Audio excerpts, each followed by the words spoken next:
कहानी सुनने से पहले मैं आपको एक बात साफ साफ बता देना चाहता हूँ। अगर आप रात में अकेले हैं, अगर आपके घर की लाइट बंद है, तो ये वीडियो अभी बंद कर दीजिए, क्योंकि ये कहानी सुनी नहीं जाती, महसूस की जाती है। ये कहानी है ग्लैन मनोर। ये कहानी है एक बिल्कुल सामान्य से परिवार की, जहां सब कुछ ठीक था, जब तक उन्हें एहसास नहीं हुआ कि वे अकेले नहीं हैं। घर, बच्चे, हंसी, लेकिन रात को अचानक बच्चों का जाग जाना और छत की ओर देखना।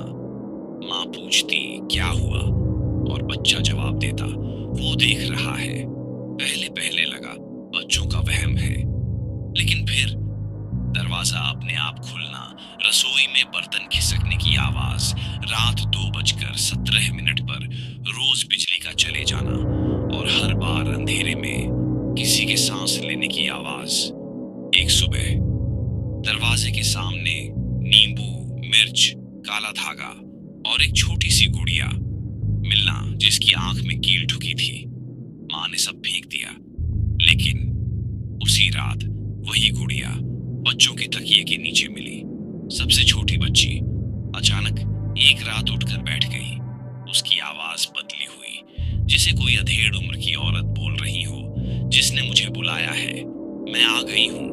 आंखें सफेद, गर्दन अजीब तरह से घूमती हुई।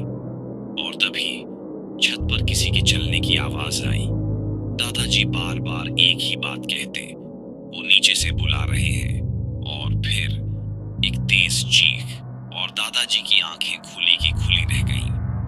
दीवार पर हाथों के निशान, जैसे उन्होंने भागने की कोशिश की हो। इस घर में कुछ ठीक नहीं है। वह रात भर सो नहीं पाए, बार बार दीवार की तरफ देखते रहे। सुबह उनकी हालत खराब हो गई, अस्पताल ले गए। डॉक्टर ने कहा हार्ट फेलियर। लेकिन जब हम उनका सामान समेट रहे थे, उनके हाथ की उंगलियों में की धूल जमी हुई थी।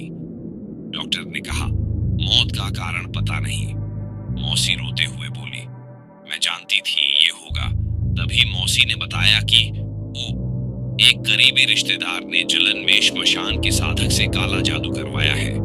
रात 3 बजे मिट्टी में एक नाम लिखा गया और खून से उस पर क्रॉस बनाया गया। वह नाम इसी घर का था, ग्लैन मनोर भी। रात 2:17 पर दरवाजा खुलता है। बच्चों के कमरे से हंसी आती है, आईने पर उंगलियों के निशान दिखते हैं, और हर सुबह शीशे पर लिखा मिलता है तुमने हमें बुलाया था। काला जादू सच है या नहीं, इस पर बहस हो सकती है, लेकिन कुछ चीजें अगर एक बार आ जाई तो वापस नहीं जाती।